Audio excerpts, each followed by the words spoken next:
오늘은 6월 22일, 현재 시각은 4시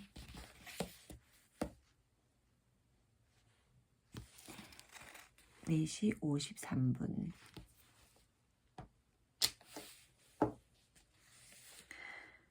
오늘도 칼 세이건의 코스모스를 5장 읽겠습니다. 중간에 그림 페이지가 있어서 오늘은 6장입니다.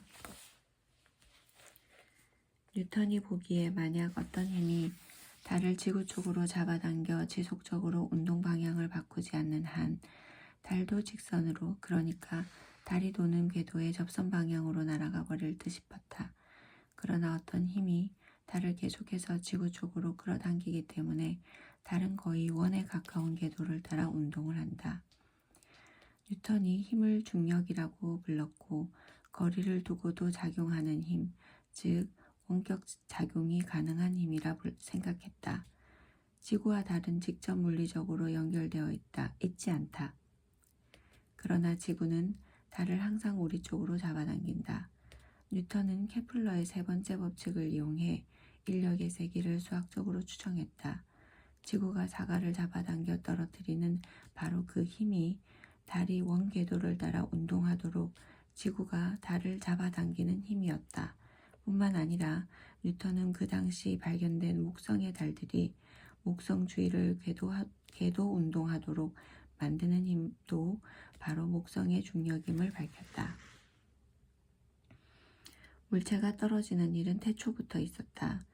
달이 지구 둘레를 돈다는 사실은 까마득한 예적부터 알려져 있었다.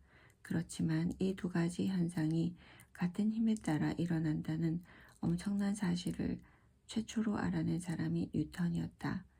뉴턴의 중력 법칙을 만류 인력의 법칙이라고 하는 까닭이 바로 여기에 있다.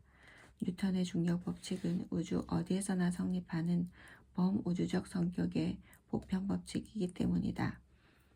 만류 인력은 거리 역제곱의 법칙이다. 인력의 세기는 두 물체 간 거리의 제곱에 반비례한다.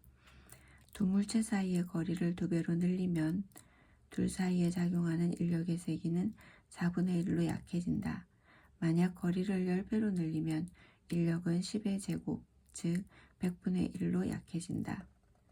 확실히 인력은 거리와 반비례 관계여야 한다.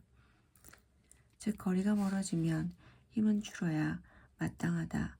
만약 인력이 거리와 정비례 관계라면, 즉 거리가 커지면서 힘도 커진다면,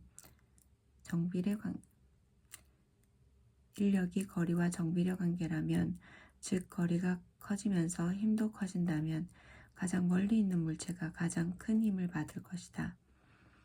그럴 경우 우주의 모든 물체들이 곧장 한 곳으로 날아가 붙어 단 하나의 덩어리로 뭉칠 것이다.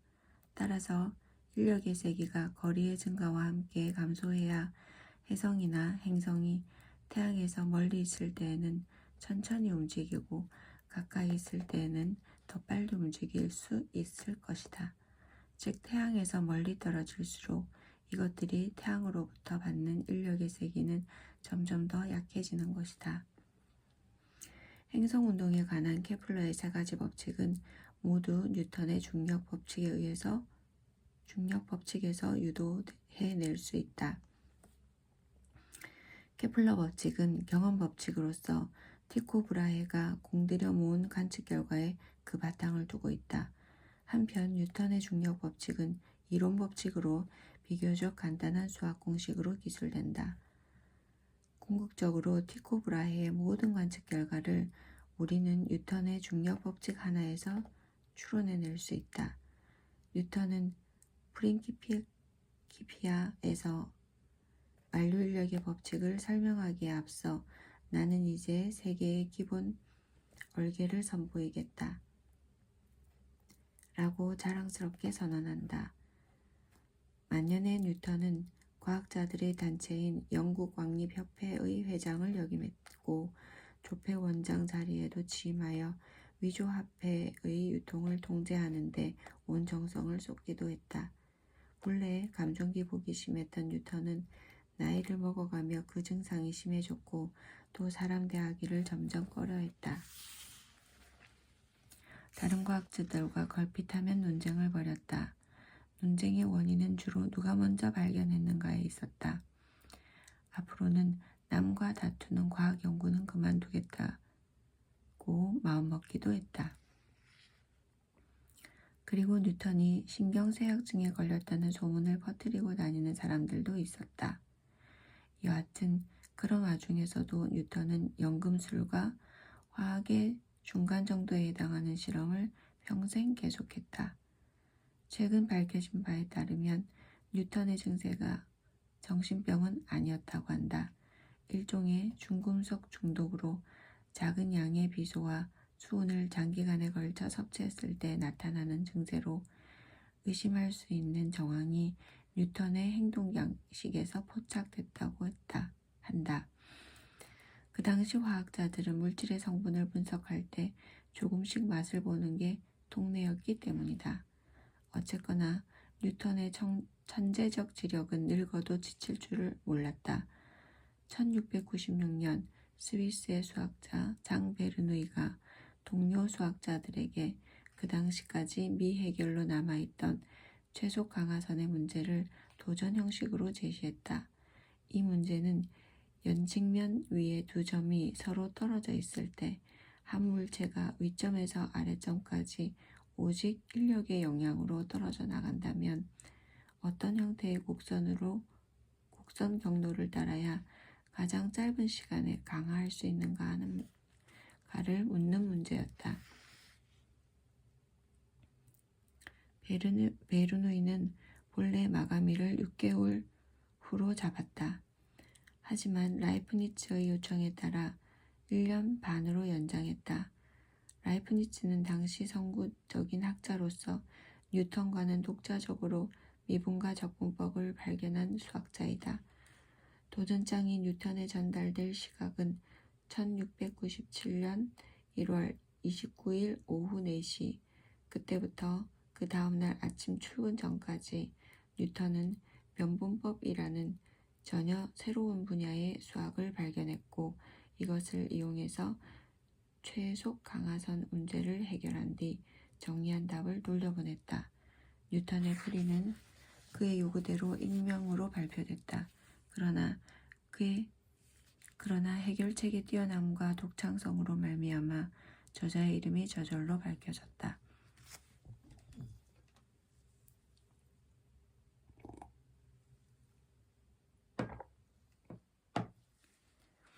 베르누이의 해답을 보자 발톱 자국을 보아하니 사자가 한 일이다 라고 평했다고 한다.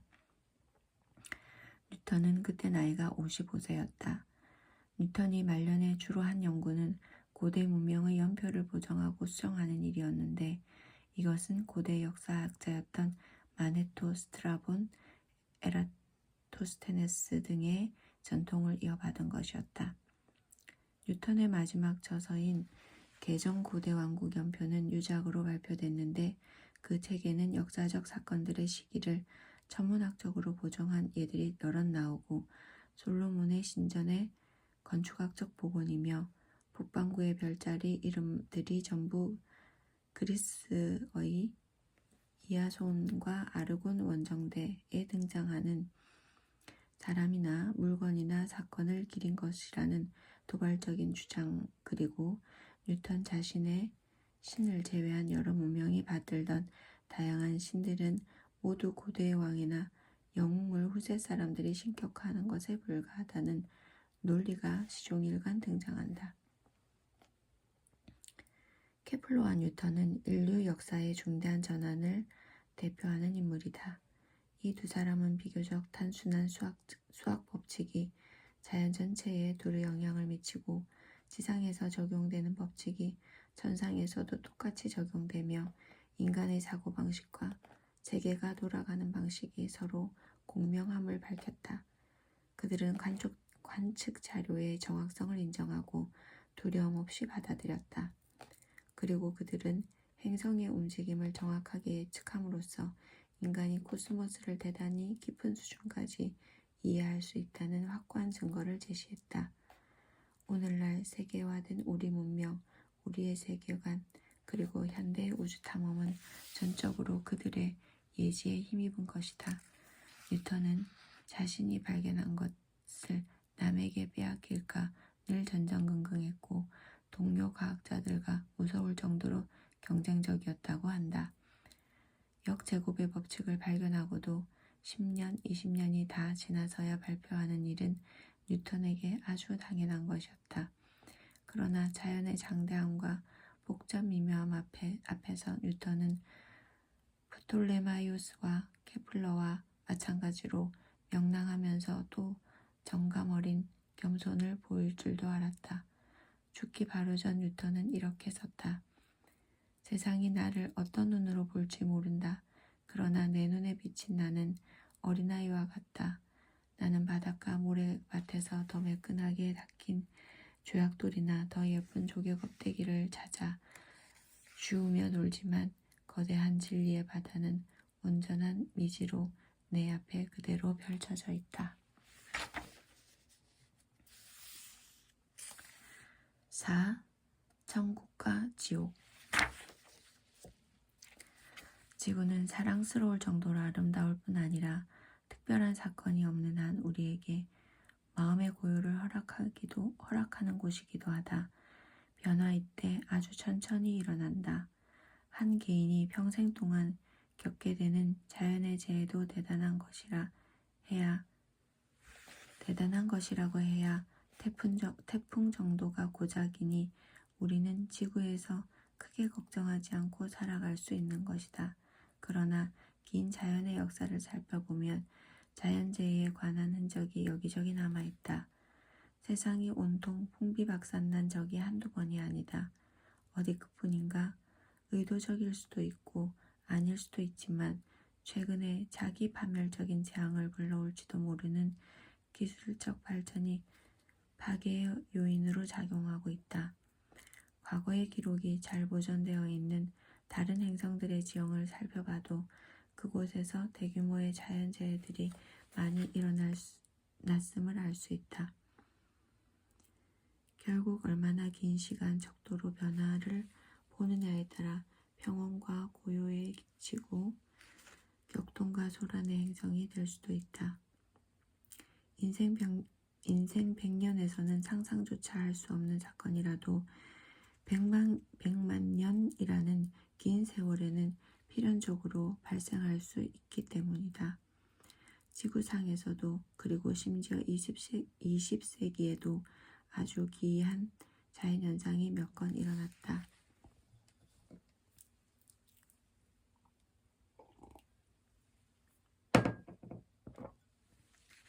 그 중의 하나가 1908년 6월 30일 이른 아침 중앙 시베리아의 한 오지에서 일어난 사건이다. 그날 거대한 불덩이 하나가 하늘을 가로지르는 것이 목격됐다. 그것이 지평선에 닿는 순간 엄청난 폭발음과 함께 약 2000제곱킬로미터의 숲이 모두 납작하게 밀렸고 낙하 지점 가까이에 있던 수천 그루의 나무가 순식간에 재로 변했다.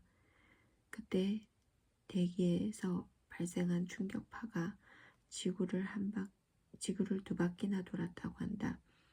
그때부터 이틀 동안 미세한 고체 티끌 입자들이 대기 중에 하도 많이 더 돌아다녀서 폭발 지점에서 무려 1만 킬로미터나 떨어진 런던에서도 한밤중에 신문을 읽을 수 있을 정도로 온 하늘이 산란광으로 가득했다고 한다. 당시에 제정 러시아 정부는 그런 사소한 일을 한가하게 조사할 여력이 없었다. 멀고 먼 시베리아의 오지 미개한 퉁구스족이 사는 곳에서 일어난 사건이었으니 더더욱 그랬다. 현지 상황을 조사하고 현장의 증언을 청취하기 위해서 파견된 정부 조사단이 도착한 것은 러시아에 혁명이 일어나고 10년이 지난 후였다. 그들이 조사 현장에서 가져온 증언의 일부를 들어보자. 이른 아침 아직 잠에서 깨어나기 전이었다. 만약 천막 안에서 자고 있던 사람들이 천막과 함께 갑자기 공중으로 떠올랐다. 땅바닥에 떨어져서 주위를 둘러보니 가족 모두가 경미한 타박상을 입고 있었다. 그렇지만 아크리나와 이바는 정신을 잃은 채 혼수 상태에 빠져 있었다. 이들이 정신을 차릴 즈음 갑자기 요란한 소리가 들렸다. 주위의 나무들이 온통 불에 타고 있었으며 숲의 태반이 파괴돼 있었다. 나는 그때 바노바라의 무역사무소 앞에 집을 짓고 있었다. 아침 식사 시간이었다. 집 앞 베란다에 앉아서 북쪽을 바라보고 있다가 나무로 만든 통에 테두리를 두르려고 막 도끼를 집어들었을 때 갑자기 하늘이 둘로 쪼개지고 숲 위로 높이 타오르는 불빛이 북쪽 하늘로 넓게 번지고 있었다. 동시에 나는 내 웃옷에 불이 붙은 듯한 열기를 느꼈다. 상의를 벗어 던져야겠다고 생각하는 순간 꽝 하는 굉음과 함께 하늘에서 아주 큰 무엇이 떨어지는 듯한 소리가 들렸다. 나는 베란다에서 약 6m 정도 떨어진 땅 위로 튕겨나가 잠시 정신을 잃고 쓰러졌다. 아내가 뛰어와서 나를 오두막으로 데리고 갔다. 그러자 돌이 쏟아지는 듯한 아니면 총을 쏘는 듯한 소리가 하늘에서 들려왔다. 땅이 흔들렸다. 나는 머리를 감싸고 땅에 엎드렸다. 머리가 돌에 맞을까 두려웠기 때문이다. 하늘이 쪼개질 때 대포에서 나올 법한 뜨거운 바람이 북쪽에서 불어와 오두막을 쓸고 지나갔다. 땅바닥에는 바람이 휩쓸고 지나간 흔적을 볼 수 있었다. 아침을 먹으려고 쟁기 옆에 앉아 있었는데 갑자기 대포 소리가 쿵 하고 들렸다. 내 말이 그 소리에 놀라서 땅에 벌썩 주저앉았다. 북쪽 숲 위로 불길이 치솟았다. 그리고 주위를 둘러보니 가뭄비 나무 숲이 다 쓰러지고 있었다. 나는 폭풍이 온다고 생각했다. 쟁기가 바람에 날아가지 않도록 두 손으로 쟁기를 움켜쥐었다. 바람이 아주 강해서 땅 위의 흙을 휘몰아갔으며 폭풍은 앙가라의 강물을 거꾸로 흐르게 만들었다. 내 땅이 언덕배기에 있었기 때문에 나는 이 모든 광경을 똑똑히 볼 수 있었다. 요란한 소리에 말들이 어찌나 놀라던지 어떤 놈은 쟁기를 질질 끌면서 이리저리 도망다녔고 어떤 녀석은 그 자리에 그냥 주저앉았다. 첫 번째와 두 번째 굉음이 들렸을 때 넋이 나간 채 가슴에 성호를 긋는 목수들이 보였고 세 번째 충격음이 터지자 목수들이 건물에서 나무 토막이 쌓인 곳으로 떨어졌다. 너무 큰 충격으로 공포에 질린 사람들이 있어서 안심시켜 주느라고 나는 그들을 달래야 했다. 우리는 결국 일거리를 내버려 둔 채 마을로 돌아왔다. 두려움에 떨던 마을 사람들이 모두 거리에 나와 서성거리고 있었다. 도대체 무슨 일이 어떻게 일어난 건지 파악하느라 모두들 자기가 겪은 상황들을 떠들썩하게 이야기하고 있었다. 나는 그때 밭에 있었다. 말 한 마리가 쟁기에 이미 붙들어 맸고 나머지 한 마리마저 막 매려든 참이었는데 오른쪽에서 총소리가 한방 크게 들렸다. 내가 즉시 돌아보니 하늘에 길쭉한 물체가 불길에 쌓여 날아가는 것이 보였다. 앞쪽 머리 부분이 꼬리 부분보다 훨씬 넓었고 색깔은 대낮에 보는 물과 같았다. 크기는 태양보다 여러 배 컸지만 밝기는 태양보다 덜 밝아서 맨눈으로 쳐다볼 수 있었다. 불길 뒤로 먼지처럼 보이는 것이 따랐다. 가장자리를 빙 둘러가며 먼지 구름이 작게 피었고 지나간 자리에 푸르스만 열기가 감돌았다. 불길이 사라지자 꽝꽝 하는 소리가 총소리보다 더 크게 들렸고 땅이 흔들렸으며 판잣집의 유리창이 산산조각 났다. 나는 그때 칸 강변에서 양모를 빨고 있었다. 어디선가 갑자기 놀란 새의 바닥거리는 날개짓 소리가 들렸다. 그리고는 강물이 급작스럽게 불어 수위가 높아졌다. 그 뒤에 날카롭고 큰 소리가 한 번 들렸는데 그 소리가 어찌나 컸던지 일하던 사람 중 하나가 놀라서 물에 빠졌다. 이 놀라운 현상을 우리는 퉁구스카 사건이라고 부른다.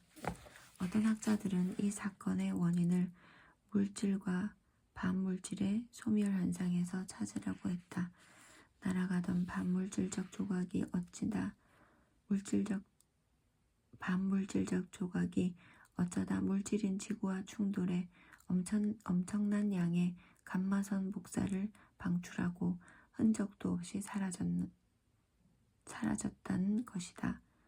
그러나 충돌 지점에서 방사능이 검출되지 않았으므로 그 제안은 받아들여질 수 없었다. 또 다른 이들은 블랙홀에서 그 원인을 찾으려 했다. 소형 블랙홀 하나가 시베리아 지역으로 들어갔다가 지구를 관통해서 반대편으로 빠져나갔다는 것이다. 그러나 대기의 충격파 기록을 조사해보면 그날 이후로 북대서양 쪽으로 물체가 튀어나갔다는 흔적은 찾을 수 없었다. 혹은 상상을 초월할 정도로 우리보다 앞선 외계 문명권에서 출발한 우주선이 우주 비행을 하다가 비행체에 심각한 문제가 발생하여 외딴 행성 지구에 추락했다고 설명하는 사람들도 있었다. 그러나 사고 지점에는 그와 같은 우주선의 흔적이 전혀 없었다. 아무튼 이렇게 다양한 설명들이 제시됐다. 일부는 진지한 제안이었지만 그 중에는 반은 장난삼아 던진 설명도 있었다. 어쨌든 확연한 증거로 뒷받침된 제안은 하나도 없었다. 다만 퉁구스카 사건에서 우리가 확인할 수 있었던 사실은 다음의 몇 가지뿐이다.